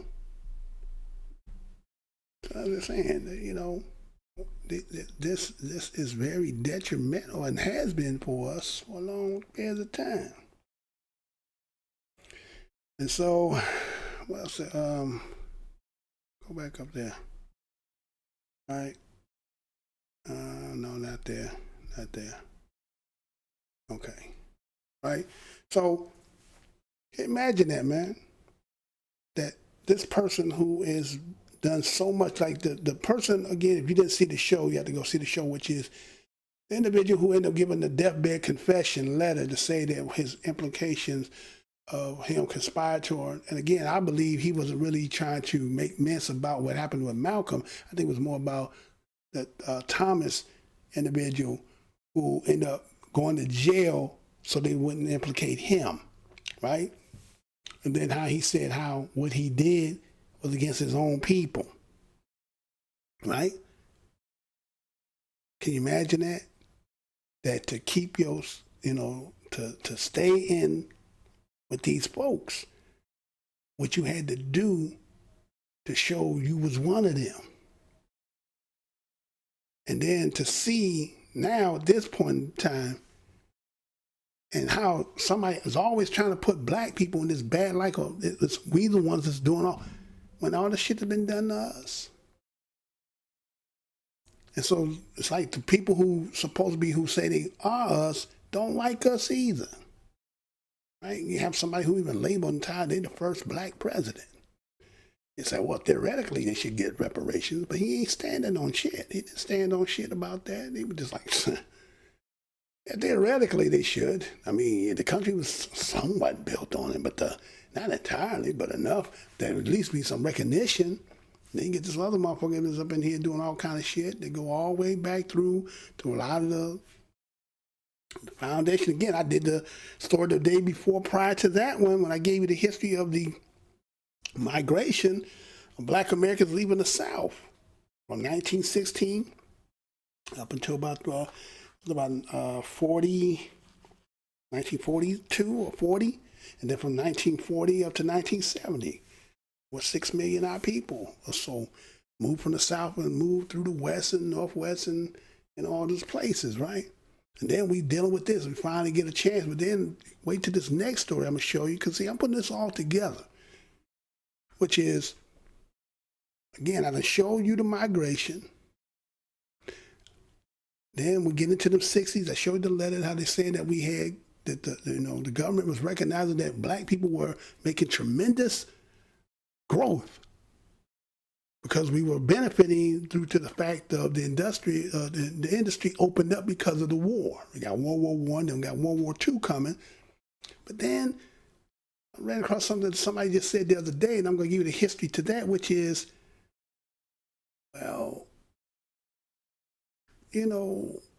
these other people been infiltrating in here for a while. Now it's then got to a point that this country got a choice it's got to make. You see how they done stopped about this stimulus and they're talking about this minimum wage? I hope to get this show off today. This one I need y'all to see that they had talked about the other day, because it's going to show the correlation to that. Because think about that. You're talking about all those jobs that they were paying minimal pennies to. Now I'm going to go from that to $15. Who's going to be the beneficiaries of this? Right? Won't be the beneficiaries of this. But the point I'm saying is, a lot of people don't know our story. A lot of people just assume they got one part of it and that's it. We're all taking the increments. And I've just been labeled one of them. It's not going to be labeled in the way that you think. It's just, you got to go in there and look and see what I'm talking about. But the point is, after we made them progress in that 50s and that 60s and on that 70s, when Nixon and them getting in there and they seeing the development of us, shit, by the 80s coming out of crack come in and fuck us up all again. Everybody don't want to, we just did this to ourselves. So nobody, no greater hatred comes from down one of our own. I mean, you got people who come in there saying what we don't deserve, what we shouldn't be entitled to. Like, huh? We've been going through this shit a long time, man. Then we get people who somewhat supposed to be upkin, but they ain't coming here. They ain't got no real love for that. You're on your own, man. A lot of pain and hate been done and continue. So, yeah, more, but I want to come back and do the second one, right? I got a second show I'm going to do Just stay tuned for that for those who might be here. I ain't even look to see. I might be in talking my damn self for all I know. Let me see who up in here. Is anybody up in here? May not be nobody up in here. If not, it don't make no difference. You see it on the replay anyway, right? I'm looking in here now, trying to see what's up in here. Like it's a little slow. So anyway, let's get one of those and come right back, and then because I got to get ready for that second show. Get a break and come back. See if it pop up there.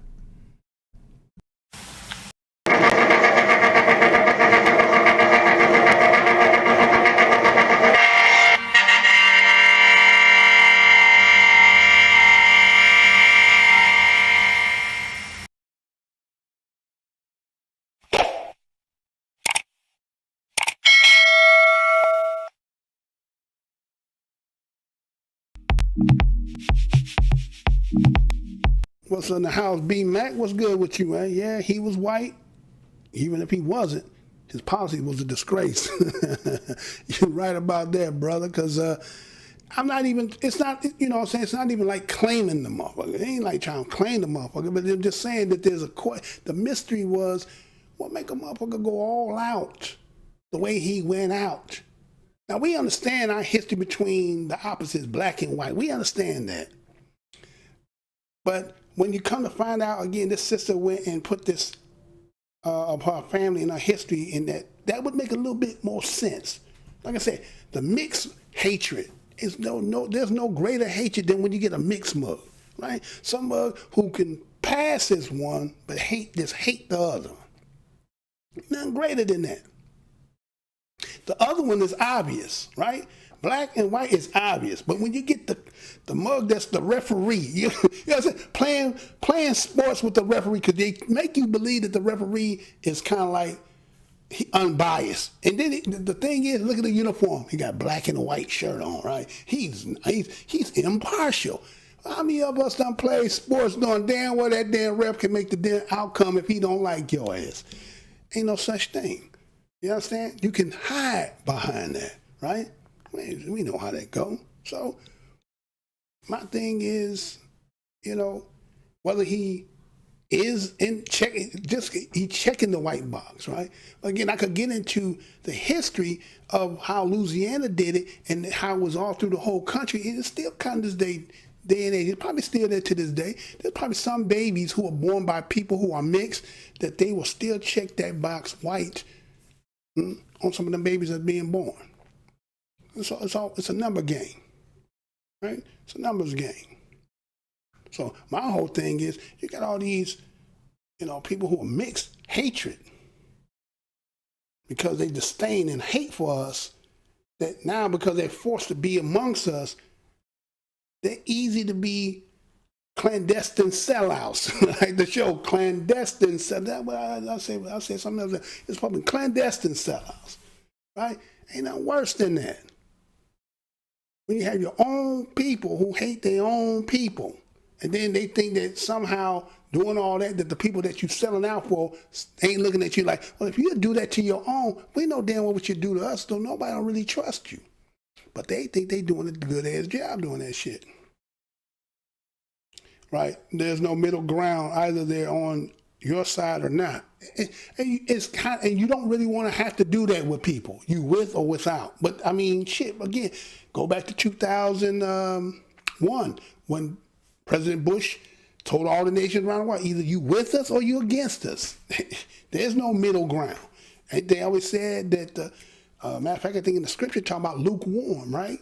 That's how I spit your ass out. Lukewarm, either you cold or you hot, but don't be lukewarm because I'm going to spit your ass out, right? Say the fence. Like on the fence, you can't ride the fence because, like on property, one side of the fence belongs to one and the other. There is no middle ground. See, middle ground is where the bullshit is. People bullshit in the middle, like maybe. Somebody tell you, maybe, you be like, what the fuck is that, yes or is that no?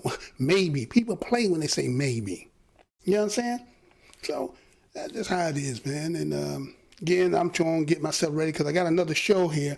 The next show gonna come in is dealing with something that was said the other day and how that time with our history and what we're gonna be dealing with, because I don't think we really know that history like that. Right? Our people don't really know the history of, again, like I said, I've been incrementally showing, we got coming from the South, we got 1916, 1940, 40, go up to 1970, dealing with so-called we're growing and prospering, and then people being concerned and saying, shit, if these people keep doing this, we're going to more schools than they are, we're working harder than them, this is going to be a problem. And then we see 10 years after that, crack comes in our neighborhood, blow us the fuck up. 90s come, we have a population boom. I showed that too. We blew up. No other ethnicity or race in this country had more birth than we did in the 1990s. They say, oh no, got to stop. In the 1990s, AIDS came. 80s, you got crack in the 80s and the AIDS coming. You get what I'm saying? Come on, man. This shit ain't by chance. But anyway.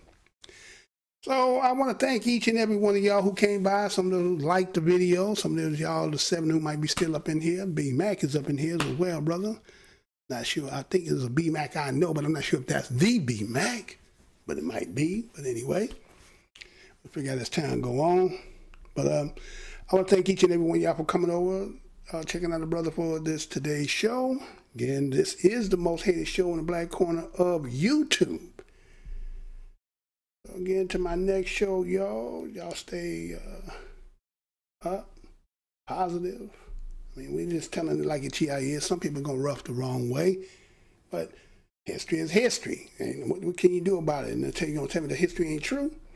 Until the next show, y'all stay what it is. Positive black.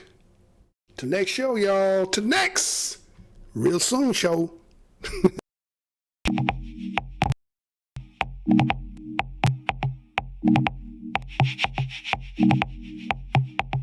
You